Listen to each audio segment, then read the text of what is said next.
Hello guys, പുതിയ വീഡിയോയിലേക്ക് എല്ലാവർക്കും സ്വാഗതം. നാടൻ കോഴി വളർത്തൽ ലാഭമില്ല എന്നൊക്കെ ഒരുപാട് ആൾക്കാർ പറയുന്നത്. അപ്പോൾ അവർക്ക് വേണ്ടിയിട്ടുള്ളതാണ് ഈ വീഡിയോ. നാടൻ കോഴി വളർത്തൽ ലാഭമാണോ നഷ്ടമാണോ എന്നുള്ളതാണ് നമ്മൾ ഈ വീഡിയോയിൽ കൂടെ അറിയാൻ വേണ്ടി പോകുന്നത്. അപ്പോൾ നിങ്ങൾ ഈ വീഡിയോയിൽ കാണുന്ന പോലെ ഒരു 5-8 നാടൻ കോഴികളുണ്ട് നമ്മുടെ കയ്യിൽ. അപ്പോൾ ഇതിന് പ്രത്യേകമായിട്ട് തീറ്റ കാര്യങ്ങളോ അങ്ങനെയൊന്നും നമ്മൾ കൊടുക്കാറില്ല. വേസ്റ്റ് വരുന്ന ചോറ് അങ്ങനത്തെ വല്ല എന്തെങ്കിലുമൊക്കെ ഉണ്ടെങ്കിൽ മാത്രമേ കൊടുക്കാറുള്ളൂ. പിന്നെ അതുപോലെ തന്നെ ഇതിന് പ്രത്യേകമായിട്ട് ഒരു വലിയ ഹൈടെക് കൂടൊന്നും നമ്മൾ സ്ഥാപിച്ചിട്ടില്ല. ഇതിന് പറഞ്ഞു കഴിഞ്ഞാൽ നമ്മൾ വീട്ടിലത്തെ രണ്ട് മൂന്നല്ല വീട്ടിലുള്ള ഈ പട്ടിക കൊണ്ട് ചെറിയൊരു കൂട് ഉണ്ടാക്കിയ സെറ്റപ്പാണ്. അപ്പോൾ അതൊക്കെ നമ്മൾ ഈ വീഡിയോയിൽ കാണിക്കുന്നുണ്ട്. നാടൻ കോഴിയുടെ മുട്ട എന്ന് പറഞ്ഞു കഴിഞ്ഞാൽ 10 റുപ്യ 12 റുപ്യ ഇപ്പോൾ ഓൾറെഡി വില ഉണ്ട്. നാടൻ കോഴിക്കും വില ഉണ്ട്, അത്യാവശ്യം വില ഉണ്ട്. നാടൻ കോഴിയുടെ ഇറച്ചിക്കും വില ഉണ്ട്. അതുപോലെ തന്നെ നാടൻ കോഴിയുടെ മുട്ടക്കും അത്യാവശ്യം വില ഉണ്ട്. അപ്പോൾ ഇതെന്ന് പറഞ്ഞു കഴിഞ്ഞാൽ വളരെ സിമ്പിളായിട്ട് നമുക്ക് വീട്ടിൽ വളർത്തിയെടുക്കാൻ പറ്റുന്ന സാധനമാണ് ഈ നാടൻ കോഴി എന്ന് പറയുന്നത്. ഒരുപാട് അസുഖങ്ങളോ കാര്യങ്ങളൊന്നും നാടൻ കോഴിക്ക് വരില്ല. ഇനി എന്തെങ്കിലും അസുഖം വന്നാൽ തന്നെ നമ്മളെ മൃഗാശുപത്രിയിൽ പോയി കഴിഞ്ഞാൽ നമുക്ക് അതിനുള്ള മരുന്നുകൾ കിട്ടുന്നതാണ്. അപ്പോൾ നമ്മൾ പറഞ്ഞു വരുന്നത് വെച്ചാൽ ഇത് വളരെ സിമ്പിളായിട്ടുള്ള കാര്യമാണ്.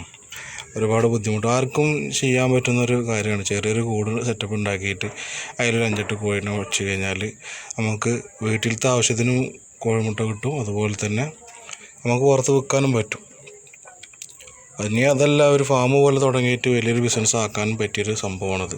ഒരു 100 കോഴിനൊക്കെ നമ്മൾ വളർത്താൻ തുടങ്ങിക്കഴിഞ്ഞാൽ നമുക്ക് അതിലൂടെ വലിയൊരു വരുമാനമാണ് നേടിയെടുക്കാൻ പറ്റുന്നത്.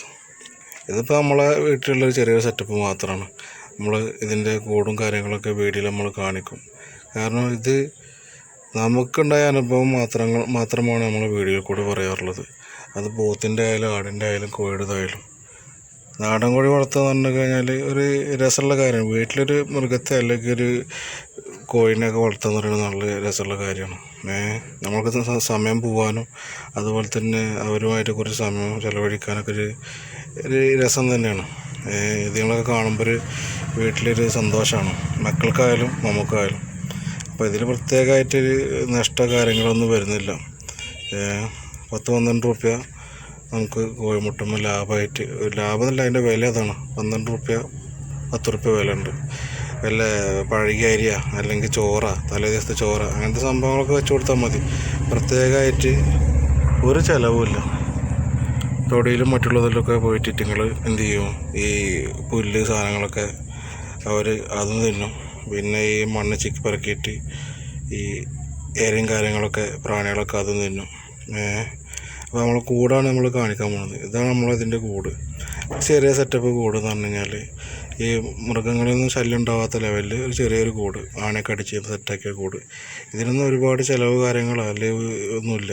അല്ലേ, ഈ കൂടിൻ്റെ കാര്യം തന്നെ നോക്കി നിങ്ങൾ. ഇതിന് എന്താ പറയുന്ന ചിലവുള്ളത്? പഴയ പട്ടിക അവിടെ നിന്നൊക്കെ സെറ്റപ്പ് ചെയ്തിട്ട് നമ്മൾ അടിച്ചതാണ്. അപ്പോൾ നാടൻ കോഴി ലാഭം തന്നെയാണ്, അതിൽ യാതൊരുവിധ സംശയമില്ല. ഇനി നഷ്ടമാണ് പറഞ്ഞിട്ടൊന്നും ആരും വരാൻ നിൽക്കണ്ട. ഇത് വളരെ ലാഭമുള്ള പരിപാടിയാണ്. ഒരു ഫാം പോലൊക്കെ തുടങ്ങിക്കഴിഞ്ഞാൽ അത്യാവശ്യം കാശ് നമ്മുടെ കയ്യിൽ വരും. പലർക്കും അറിയാവുന്ന കാര്യമാണ്, പക്ഷേ ആരും എന്ത് ചെയ്യുന്നില്ല, ഇതിലേക്ക് ഇറങ്ങി തിരിക്കുന്നില്ല. നമ്മളെ കയ്യിൽ വേറെ കോഴികളുണ്ട് കേട്ടോ, അത് വേറെ കാര്യം. അത് നമുക്ക് വേറെ വീഡിയോ കാണാം.